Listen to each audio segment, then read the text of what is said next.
Parashat Emor, qui est la paracha des Moadot, des fêtes. Donc on va se retrouver avec Pesach, Shavuot, Sukkot, Rosh Hashanah, Kippour et Sfirat HaOmer, le conte du Homer, dans lequel on est en plein. Réfléchissons ensemble. Que signifie compter le temps? On compte de l'argent, on compte des objets, mais le temps, de toute manière, nous est imparti par Akadosh Baruch Hu. 70, 80 ans, 120 ans, à tout le monde en bonne santé. Mais quel est le sens de Sfirat HaOmer, compter les jours? Nos maîtres disent Davar Shebe Minyan et no Batel. Lorsqu'on compte le temps, on lui donne une importance particulière. Quelque chose de compté ne peut pas être annulé. Du point de vue de la cacheroute, lorsque il y a une certaine quantité, 60 fois plus, ou dans certains cas 100 fois plus, ou 200 fois plus, l'interdit est annulé du point de vue de sa quantité. Par contre, d'avoir chez Béminian et no batel. Parce que c'est quelque chose de chachouf, quelque chose d'important. Quelque chose d'important ne s'annule pas. Lorsque on compte le temps, on fait ressortir Yoker Azman, la valeur du temps. Et cette valeur du temps, à l'instar de Sfirat HaOmer, ne se rattrape pas. Si on a manqué ne fût-ce qu'un jour, c'est l'ensemble de la mitzvah de Sfirat HaOmer qui est touché. Puisqu'on ne pourra plus continuer à compter les autres jours. On le fera sans bracha, sans bénédiction, mais on n'aura pas accompli véritablement la mitzvah de Sfirat HaOmer. De même, chaque jour qui passe, chaque heure, chaque instant sont importants. Et ils sont importants, ces mois, ces jours, ces instants, ces secondes.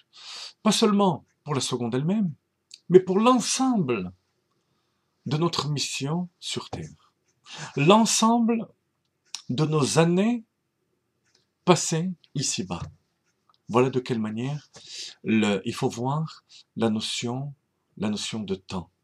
Le Rabbi Rayatz donnait à Machal une parabole extraordinaire, celle de la montre.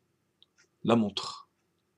Il avait l'habitude de dire que la montre, c'est un Baal Moussar muet. C'est-à-dire que c'est quelqu'un qui vous fait la morale sans avoir besoin de parler. Il suffit de voir la montre, les minutes passées, les secondes passées, pour qu'on ait la plus grande leçon de morale qui soit. Une seconde passée, Aveda chez Enachoseret. Si elle n'a pas été utilisée à bon escient, c'est une perte qu'on ne peut pas récupérer, puisque l'instant d'après, il faudra le remplir d'un nouveau contenu. Voilà la notion de temps, chers amis. Alors le Rabbi explique dans une sikha qu'en général, les personnes âgées ont tendance à regretter le temps passé. Les personnes jeunes se disent toujours qu'ils ont la possibilité de rattraper le temps. En fait, jeune et âgé, c'est dans l'état d'esprit. Quelqu'un d'âgé, c'est quelqu'un qui se lamente sur le passé. Quelqu'un de jeune, mais dans le sens négatif du terme, c'est quelqu'un qui ne prend pas conscience de l'importance du présent. Il compte sur le futur. En fait, l'équilibre entre tout ça, c'est Yoker Hazman.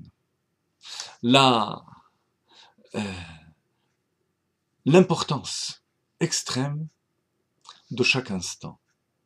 Une vie est composée d'années, qui sont composées de mois, qui sont composées de jours, qui est composée d'heures, de minutes et de secondes. Et c'est de cette manière, lorsque chaque instant est plein d'un contenu, que ça forme Sfirat HaOmer. Sfirat, dit le Balatania, dans l'Écoute Torah, ça vient du mot Even Sapir, le saphir, pierre précieuse. Lorsqu'on compte le temps comme il faut, et qu'on amène ce contenu dans notre vie, dans notre monde matériel, alors notre vie commence à briller.